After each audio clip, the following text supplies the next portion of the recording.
Okay, next session will be on diseases and their associated national programs. We know that in India, there are many communicable as well as non-communicable diseases from which you can expect a lot of MCQs, and their associated national programs are MCQs as well, right? So let's start with various diseases and their national programs. I'm just showing you a picture. We will be discussing many of this in detail. I'm just showing you, okay, these are various logos we have because even that is an image-based question. So we'll start with a very important disease, which is a killer disease in India, TB. Okay, so let's start with the diagnosis of TB. That means, when do you suspect TB in a person? You call it as presumptive TB criteria. That means, when do you suspect TB in a person? First, you have to suspect, right? So let's see what are the presumptive TB criteria. First, cough more than 2 weeks. That everyone knows. It was 3 earlier, now it is 2 weeks. Cough more than 2 weeks. Is that it? No, it's not just cough more than 2 weeks. If the patient has any other signs or symptoms pertaining to TB, like fever more than 2 weeks, could be TB, right? Significant weight loss, again you suspect TB. Hemoptysis, could be TB, right? Any abnormalities in chest X-ray, again you have to suspect TB. Okay. Now what? So patient is there, right in front of you, you're suspecting TB. What next? You want to confirm, right? For confirming, which is the specimen that you require, it is sputum. How many sputum samples? You have to take 2 sputum samples. Okay, 2 sputum samples. Which all 2? One is spot sample and the other is early morning sputum sample, right? So you take 2. One is spot and the other is early morning sputum sample. Now, why are you insisting a patient to come with early morning sputum sample? Because we know that early morning sputum, see, when you sleep at night, cough reflexes are suppressed and there will be overnight accumulation of sputum in the or mucus in the trachea. So your early morning sputum sample will be having high concentration of TB bacilli. So you are likely to get a positive result with early morning sputum sample. Okay. So you have taken sputum sample. What next? You have to do the diagnosis, which is the test. Now, the program says that each and every presumptive TB patient should undergo NAT. It is NAT. Okay. So diagnosis is using NAT. What is the full form of NAT? Nucleic acid amplification test. It's not CP-NAT anymore. It's NAT because we have 2 types of NAT. One is, of course, CB-NAT and the other is true NAT.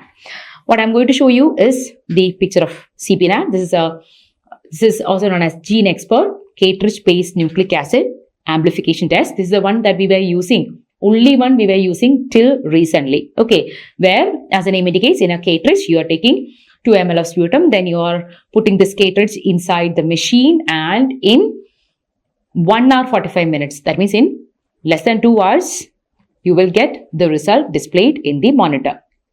Okay. And we also have one more NAT. The other one was American company. Now we have a new one, which is True NAT. Okay. I'm showing you the picture of True NAT. Who knows? Sometimes they may ask the image. This is an Indian made in India diagnostic test. So True NAT, which can also be used for diagnosing TB. Okay, so now the program insists that every patient should undergo NAT because there are some advantages for NAT. That is what I'm going to tell you. One, even less bacilli can be detected, right? Even if it is a positive bacilli, even if the concentration of bacilli is very less, you can detect. Whereas, for sputum to be positive, minimum there should be 10,000 bacilli per ml, right? What is next? You get the result in less than 1 hour. See, this can be done even by culture, but we know that culture takes a long time. This will give you result in less than 2 hours. And what is the next advantage? This will also tell you the drug sensitivity to one very important drug we have in TB, which is that rifampicin. So that is tell you whether the patient is rifampicin sensitive or rifampicin resistant, because of which now we insist that every patient should undergo NAT. Okay. Then you have to go for treatment. And when it comes to treatment, I have few things that I would like to tell you. It's not just treatment, it's about the management. There are a few points that you have to keep in your mind. So I've just compiled them into 10 points. So let's see which are those 10 points that are new. I cannot call as new, relatively new points that you have to keep in your mind. One is now we have daily regimen. Earlier it was alternate day regimen, right? Second, we have fixed dose combination now. Fixed dose combination. All these, HRSD are combined into one single tablet. There are no treatment categories now. Earlier, we were having category 1, category 2 and all, based on whether it is a new case or an old case. Now there is no treatment category because there is no need for assumption that patient may not respond to TB treatment. No need for assumption because each and every patient coming to us, you are checking their drug sensitivity and they are given drugs according to their sensitivity. Only sensitive drugs we will be giving them. Okay, so there is no need for any categories. And we have new drugs which are already accepted under our program. Bedaquiline, dilamanid, and one more is there, which is, I'm writing it, pretomanid. So these are 3 new drugs. I'm writing 3. Okay, 3 new drugs. Then no injectables. Earlier we were having HRSDS, right? That is streptomycin. Now streptomycin is not there in the first line or second line. No injectable is the latest protocol. Because you know that, as if you include injectables in the protocol, the point is, or in the treatment, patient adherence will be less, right? Whereas we are planning to eliminate TB by 2025, right? So the thing is, we want to see that the patients are compliant. For that, remove injectable as much as possible. If every other oral drug fails, then naturally we will be left with no option but to go for injectable. That is a different thing. But as first or second line, don't try to include injectables at all. Then we have some newer technologies like 99 Dots, which is a mobile app for ensuring the drug compliance of the patient. We have Nikshay, which I'll show you after some time. It's a web portal where you enter all the details about the TB patients. Then active TB case finding. Earlier we were having passive TB case finding, where you will simply sit in the hospital and if anybody is coming with signs and symptoms, you will diagnose them. Now we have active TB case finding, where we are asking the field workers, you go to field, you try to find out any patients are having cough and such things, and actively you are detecting it. Then you have intensified case finding. Now how is it different from active TB? Intensified TB case finding means you're also trying to assess TB in other clinical settings. Like in ICTC. What is ICTC? Integrated Counseling and Testing Center, where you are screening for HIV, right? So there, any patient coming with HIV, you are screening them for TB. Okay, based on certain signs and symptoms. In NCD clinics, diabetes, we know that diabetes is a immunocompromised condition. Chronic diabetic patients can have TB. So there also you're trying to detect TB. Then in post-COVID clinics, long COVID clinics, patients coming with cough, with other conditions, again, you are trying to detect TB. So what I'm trying to tell you is, in intensified TB case finding, you are detecting or you're screening for TB in other clinical settings. Okay, like an opportunity screening. Then we have latent TB case finding. Now what is it? Latent TB means, as the name indicates, TB that is latent. That means that there may be some patients who might be having TB bacilli in their body, but they do not show any signs and symptoms. But somehow you want to detect it. Okay, that is latent TB case finding. So those bacilli which are dormant and sleeping in the body, we are trying to detect those as well. So here, a very important MCQ is, which is a test that you do. In all the other tests, you will see that we are actually taking sputum. Whereas in latent TB case finding, if you take sputum, you won't find anything. So what will you take? It is blood. You're taking blood. So blood is taken for diagnosis only in latent TB. That itself was a previous year exam question. Which among the following tests you take blood? That is latent TB case finding. And after taking blood, which test will you do? IGRA. That means interferon gamma release assay. And what's the name of the program now? It is NTEP, National TB Elimination Program, and not RMTCP anymore. Okay. So these points you have to keep in your mind. Okay. Now, let's see few other points. Which I hope you know. We have drug-sensitive TB and drug-resistant TB, right? Drug-resistant TB are mainly divided into, we have monoresistance. The one which is important for us is if the patient is resistant to INH or rifampicin. Okay, that is monoresistant. Other resistance are also there, but when it comes to program, the most important monoresistance are INH and rifampicin, especially rifampicin. And then we have MDR-TB. MDR means a person who is resistant to both INH and rifampicin. Both INH and rifampicin. Don't say for more than one. It may be for more than one, but once you see this INH rifampicin combination, that becomes MDR-TB. Okay, if it is simply more than one, but no INH rifampicin combination, then you call it as polydrug resistance. Okay, so that is a different scenario. Whenever, even if it is a case of polydrug resistance, once you see this INH and rifampicin combination, that naturally becomes MDR-TB. Okay, then what about XDR? What is XDR? We know the full form of XDR. It is extensively drug resistant, right? Earlier, it used to be MDR. We said that it is MDR plus one of the fluoroquinolone plus one of the second line injectable. This is what we used to have as a definition. But haven't I told you, now we are not taking injectable. You don't have second line. You don't have injectable in first line or second line. Nowhere. If everything fails, then you think as the last line, maybe. Okay. So we can't use this definition anymore. So we have taken SLI out. That means second line injectables out. SLI was second line injectables. Okay. And which are the second line injectables that I've said in the video. Okay. So we have taken SLI out. Now we are left with fluoroquinolone alone. MDR plus fluoroquinolone. Is that XDR? No. This is known as, this also has a name. That means MDR plus fluoroquinolone resistance is known as pre-XDR. That means it is something which is coming before XDR. Then pre-XDR, this is pre-XDR. This plus something extra becomes XDR. Are you with me? And what is that extra? Pre-XDR plus, so pre-XDR is RR-TB or MDR-TB. I said it could be RR or MDR with resistance to any one fluoroquinolones plus resistance to any one additional group A drug. Okay, additional group A drug.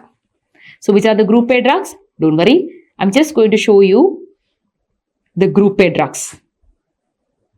Group A drugs are just 3 in number. One is a fluoroquinolone, levofloxacin or moxifloxacin. Then you have bedaquiline and lidisolid. So if the patient is resistant to levofloxacin or moxifloxacin, naturally that becomes pre-XDR.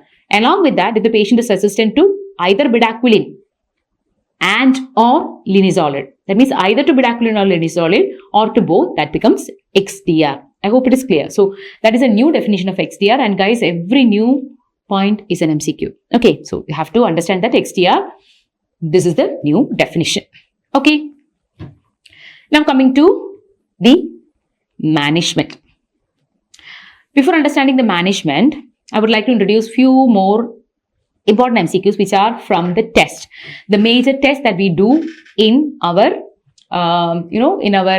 program, because I'm going to show you an algorithm regarding treatment of TB. So let's see which are the tests that you do one after the other in our program. So every patient should undergo NAT, right? So NAT will tell you whether the patient is resistant to rifampicin or not. Okay. And which is the next important test that is present? One is, this is for rifampicin. Whatever I write is an MCQ. Okay. This is the next important medicine you have in ATT. HR is a D, right? So R, INH. So to know whether the patient is resistant to INH, you do first line probe assay. Okay. So that is mainly to know whether the patient is INH resistant or not. Okay. If I say first line, naturally there has to be a second line probe assay, right? So second line probe assay is to know whether the patient is resistant to fluoroquinolone as well. I hope it is clear. So this is mono. Then along with that, if both these are there, that becomes a case of MDR. Then you want to know whether it is just an MDR or has it gone up to the level of pre-XDR. So for that, SL-LPA, that means second line probe assay. Okay. And then we want to know whether the patient is resistant to all the other anti-TB drugs, for which you do liquid culture DST. That is for almost every other medicines that you give in ATT. Are you seeing? So these are the tests, and these are the MCQs. So NAT is for rifampicin resistant. This is for first line proboscis for INH resistance. Second line proboscis for fluoroquinolone resistance, and liquid culture DST is for all the other tests. Okay. So this you have to remember. Now, we have treatment mainly divided into two: drug-sensitive treatment and drug-resistant treatment. Drug-sensitive treatment or first-line treatment, you call it as first-line treatment. First-line treatment is mainly divided into, we know, when it comes to treatment of TB, you have intensive phase and continuation phase, right? And in intensive phase, it is for 2 months, and in intensive phase, you are giving 2 months of HRSD. And in continuation phase, one drug less. Which one? You are taking out EZ, so that becomes HRE, which is given for 4 months, right? You know all this, okay? Or you can remember HER, easy to remember. You're giving HER in the continuation phase, okay?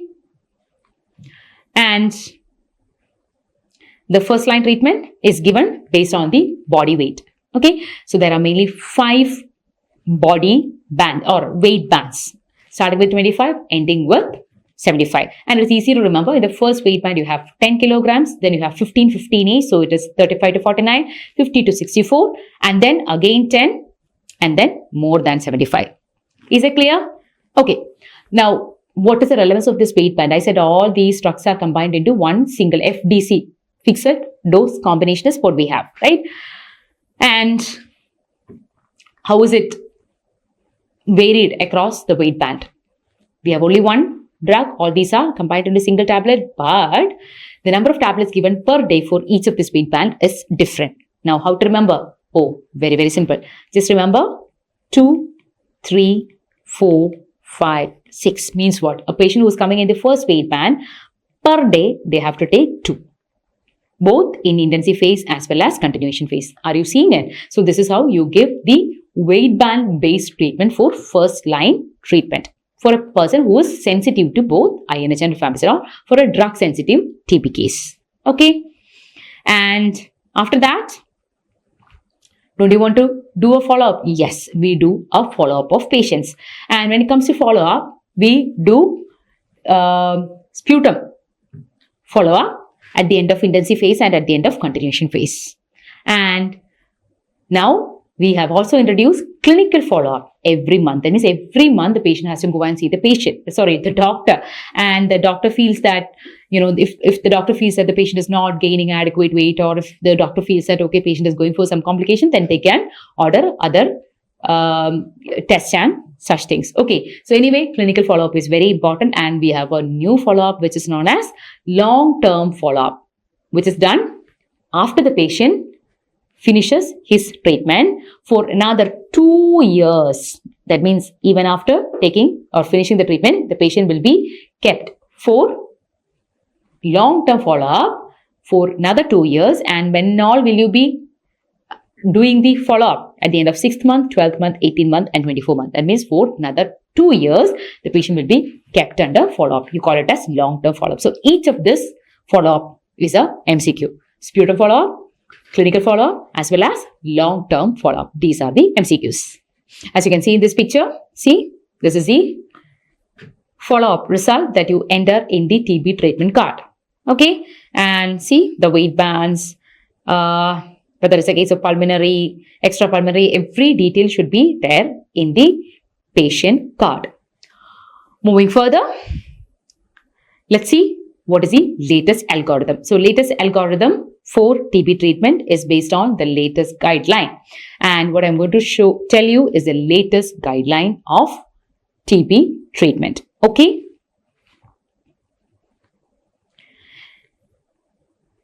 Just have a look at this. I'll be taking you through this algorithm. Okay. Another 2 minutes. I want your patient listening. Okay. So every patient, every TB patient, seriously. Okay.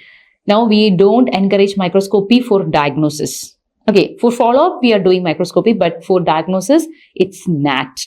Okay. So you have to take every patient for NAT. So NAT can give you 2 results. One is, it could be a case of rifampicin sensitive. It could be a case of rifampicin resistant, right? If it is a case of rifampicin sensitive, you start the patient on first line. Okay. You start the patient on first line. Are you seeing? And first line has HRZE. Now, don't you want to know whether the patient will respond to INH as well? Definitely, this patient will respond to rifampicin. Now, don't you want to know the patient will respond to INH also? Then you have to do the next test, first line propensity. So that can also give you two results. One is the patient is sensitive to INH, the patient is resistant to INH. What if you are getting the result as patient is sensitive to INH? Then we are happy. That means the patient will respond to both INH and rifampicin. You just continue the first line treatment. Are you with me? What if you are getting the result as it is H resistant? That means, guys, this patient will respond to rifampicin, but he will not respond to INH. So what you have to do is, you are giving first line treatment, right? Which has got HREZE. Now the condition is that this patient will not respond to INH. So you take that INH alone out and you replace that with levofloxacin. And this regimen is known as H-mono or poly-resistant regimen. Are you with me? And this regimen is given for 6 months as such. Okay, it is known as poly because whenever you feel that okay, patient is not responding to any of the rest of the treatment or rest of the drug, one after the other, you have to take it out. That is different, but this is how you do first, or this is what you do first. Remove INH and replace that with levofloxacin. And the whole regimen should be given for 6 months. Yeah. Okay, there is no intensive phase, no continuation phase. Same regimen should be given for 6 months. Are you with me? So this is what is happening in the right hand side. Okay, moving on to the left. What if the first test itself have given a negative result? That means the patient is rifampicin resistant TB. Once you are getting the result as this patient will not respond to rifampicin, then please keep in your mind that first line is not going to work at all. You have to go for the second regimen, which is rifampicin, which is drug resistant regimen. And when it comes to drug resistant regimen, we have two drug resistant regimen. One is shorter, the other is longer. Okay, so we have shorter MDR treatment, longer MDR treatment. Okay, everybody wants to come under shorter. Given a chance, everybody wants to come under shorter, right? But all cannot come under shorter. So let's see who all will come under shorter or who all can take shorter regimen. Shorter regimen is usually for 9 to 11 months, whereas longer regimen is for 18 to 20 months. Okay, longer is really longer. It may take around 1.5 to 2 years. Whereas this is short, will be over in 1 year. Okay, so let's see who all can take that particular treatment.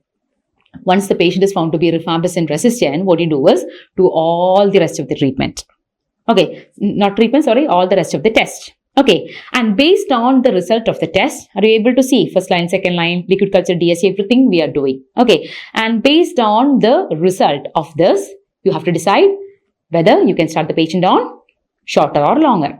Now let's see who all can come under shorter. One is no additional resistance. Means what? This is a frank case of rifampicin resistance. Right? Second, there is resistance to INH with either CAG or INHA. What is that? I hope you guys know that. There are two genes which are responsible for INH resistance. One is, as you can see, CAG and the next is INHA. So both can give rifampicin resistance.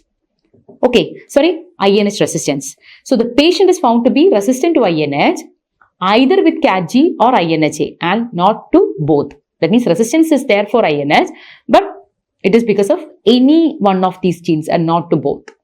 So that is the second criteria. That means if the patient is found to be resistant to INH with both the genes, you cannot give shorter. Are you getting the point?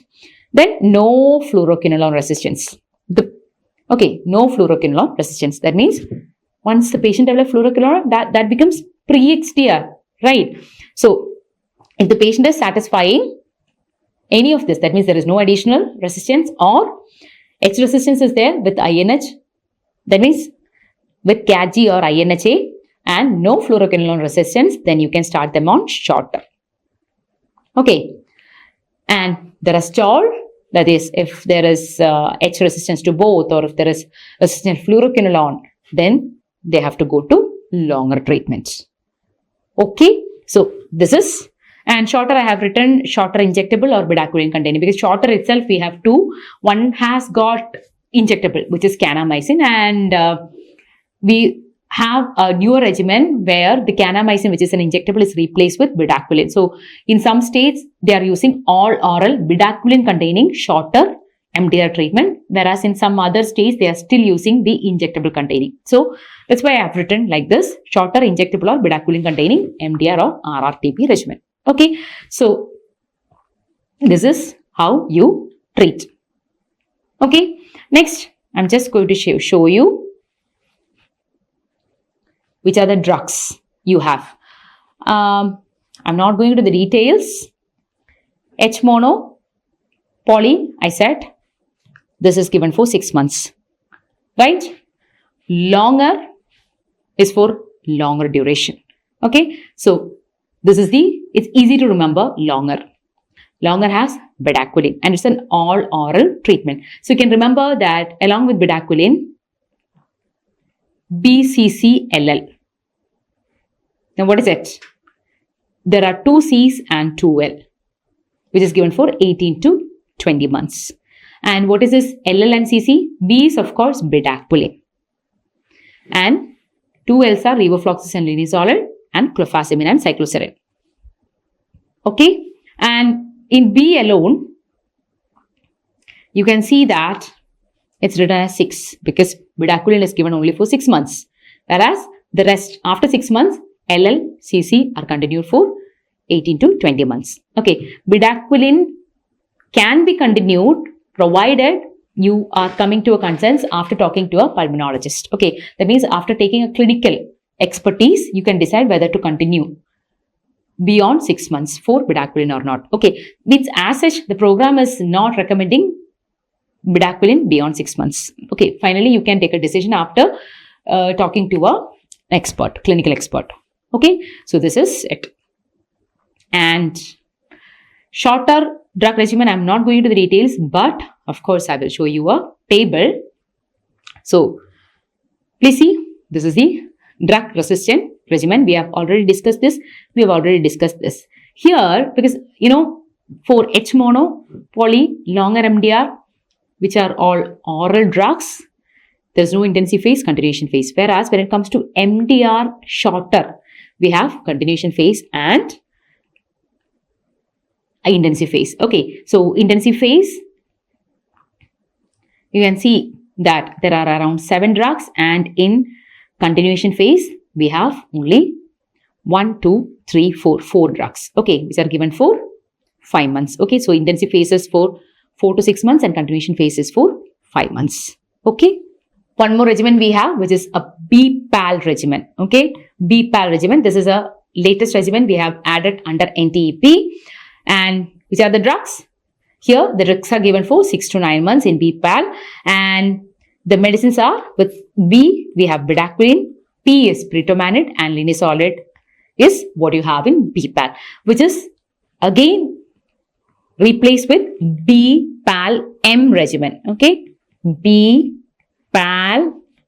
regimen, where M is, along with this, now we have also added M is moxifloxacin. And BPAL-M regimen is given for 6 months. So these are the latest additional regimens that have been added onto the program NTEP. And next is about HIV-TB. We know that HIV-TB is a deadly combination, and the most common opportunistic infection that you see in HIV is TB, right? So now there is a HIV-TB collaboration. Every patient with TB will be cross-referred to ICTC for screening HIV, and all those patients with HIV, based on certain signs and symptoms, they will be cross-referred to NTEP for screening for TB. Okay, so my question is, imagine that a patient was found to be positive for both HIV and TB. It's quite possible, right? Because we are simultaneously diagnosing both HIV and TB. So my question is, how will you treat such a patient who's found to be having positive or who's giving a positive result for both HIV and TB? How will you treat such a patient? Will you start ATT first or ART first? If you start ART first, what will happen? See, how will be the signs and symptoms of TB in a patient with HIV? Usually, the signs and symptoms will be less, right? Why? Because their CD4 count is less. And don't you guys know that for signs and symptoms of TB, which immunity is important? Cellular immunity. And what about cellular immunity of a patient with HIV? That is less. So usually you will not find any signs and symptoms of TB in a patient with HIV. So if you start the patient on ART, okay, I'm simply asking, if you start the patient on ART, what will happen? CD4 count will increase. Immunity will come back. And there will be flaring up of signs and symptoms of TB in a patient with HIV. What do you call that condition as? I hope you are familiar with this term, IRIS. That means immunoreconstitution inflammatory syndrome or immune recovery syndrome. As the name indicates, it is a inflammation-like condition which is happening inside the body once immunity is reconstituted. Because of which, what you do is, you start the patient on ATT first. Treat his TB, make him less infectious, wait for another minimum 2 weeks and then start the patient on ART. Are you with me? So this is again another MCQ that you have to keep in your mind. Okay, so this is because of IRIS, you start ATT first followed by ART.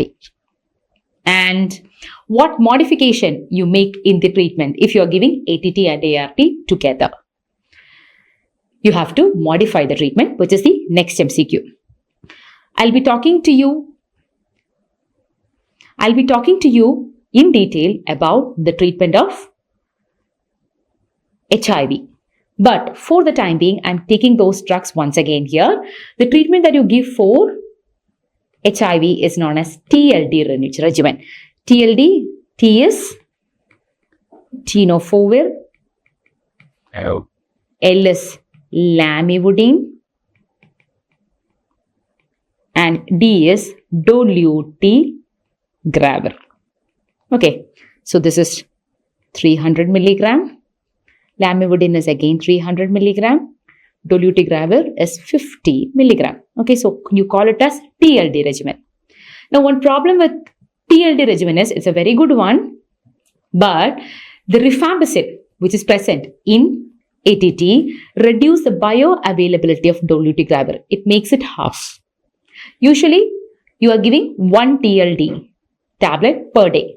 But if the patient is also taking rifampicin, as in the case of a patient having both these infections, HIV and TB, that will reduce the bioavailability of dolutegravir and it will get finished in 12 hours. Okay, so you have to modify the regimen. Now, what modification will you make? A patient who is taking treatment for both ATT and ART. With both ATT and ART, you have to give 1 additional dolutegravir after 12 hours. Okay, so that is the point. You have to give 1 additional dose of additional dolutegravir. How much? 50 milligram. Yes. After 12 hours. That means if the patient is taking TLD regimen at night, every day, a dolutegravir, next day morning, extra. Then again at night, TLD, morning, dolutegravir. If the patient is taking it in the morning, night, 1 extra dolutegravir. I hope it is clear. Okay.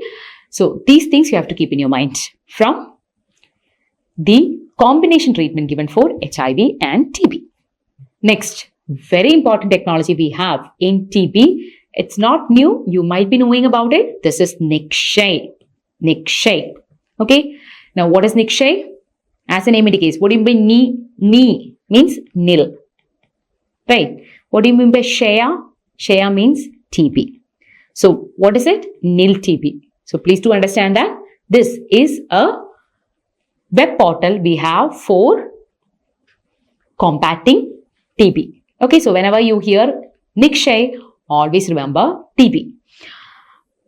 I want to ask you one more question, something similar to Nikshay we have, which is known as Nikshay.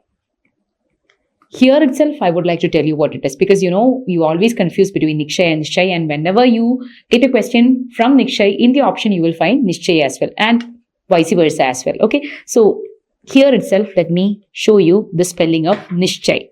So this is Nikshay. Now, what is word meaning Nikshay? As I always say, as the name indicates, what do you mean Nikshay? Nikshay word meaning is to confirm, right? To confirm what? To confirm what? You're seeing pregnancy. Okay, so Nikshay is the urine pregnancy kit that is available for confirming pregnancy, whereas Nikshay is a web portal. Okay, it's a web portal for entering the details of the TB patients. So every hospital or every health facility that is treating TB patients or dealing with the TB patients, they are supposed to enter all the details about the TB patients in this web portal. I'll just show you the web portal. As you can see, every hospital will have its own health facility ID using which you can enter inside this Nikshay portal, and inside you will see you will see a window as I'm showing you, and you're supposed to enter all the details about the TB patient in that web portal. Okay, so that will be available with the NTEP, and they can just cross-check who all are taking which all medicines, how far they have reached, do they have any complications or side effects. So every detail will be there. And what I'm showing you is just one page. You will also find, the DOTS provider's name, DOTS provider's number, then the bank details, that means savings bank details of the TB patients. All these will be there. Now I have a question. Yeah. Why do you need the savings bank details of the TB patients? Because NTEP is giving them some money, which is done through, it's a, direct benefit transfer to there directly from the NTEP, the patient's account will get credited with some amount. And what is the use of that amount? That has some objective. That is for the nutritional support of the patient. Okay. And that program is known as, nutrition means portion, through Nikshay. So it is Nikshay Portion Yojana. Portion means, portion, nutrition. So this is for the nutritional support of TB patients. So how much amount is given? Till recently, it was rupee 500 per month, but not anymore. Is it more or less now? It is more. Now, Nikshay Portion Yojana is rupee 1,000 per month. It is rupee 1,000 per month. Okay, now it is 1,000 rupee per month from 1st November 2024. From 1st November 2024, it is rupee 1,000. Okay, so this is what I'm showing you is that government order, according to which you can see that existing rate of INR 500 per month is raised to rupee 1,000 per month per patient for the entire duration of the treatment. Along with that, can you see B and C? Yeah, we have some extra updates. What is it? They have also introduced energy-dense nutritional supplements for all the underweight patients. That means if the patient's body weight is less than 18.5, then along with that, we are also not just money, you are also giving energy-dense nutritional supplements for 2 months, for the initial 2 months of treatment. By the way, why are we concerned about the, the nutrition status of TB patients? Don't you know that malnutrition is a very, very important risk factor when it comes to TB, right? And we are also allowing, or we are giving some coverage for family members or his or her household contacts under Nikshay Mitra initiative of Pradhan Mantri TB Mukt Bharat Abhiyan. Okay, so, we are giving support also for the family members. Okay, so Nikshay Mitra initiative is Mitra. What is the word meaning Mitra? Friend, right? So these are friends of TB patients. So, under this, we have some groups who are actually ready to help the TB patients. So that is like I can't call it as an agency, it's a group who are ready to, they are the Mitras of TB patients, and through Mitra, they are giving, all the required help for the patient as well as to their family members. Okay, so this is a newer edition which came in 1st November 2024. Okay, and the latest logo of NTEP is what you see here, which you can expect as an image-based question. And what is our, the theme TB Mukt Bharat? By when are we planning to make India Mukt of TB? By the year 2025. And our slogan is TB Harega or Desh Jitega. Okay, so this is the logo, and by 2025 from India we are planning to eliminate TB. Whereas at the international level, according to SDG, at the international level or at the global level, we are planning to eliminate TB by the year SDG, by 2030. Okay, so I hope we have got an idea about how we treat TB and what are the changes under NTEP.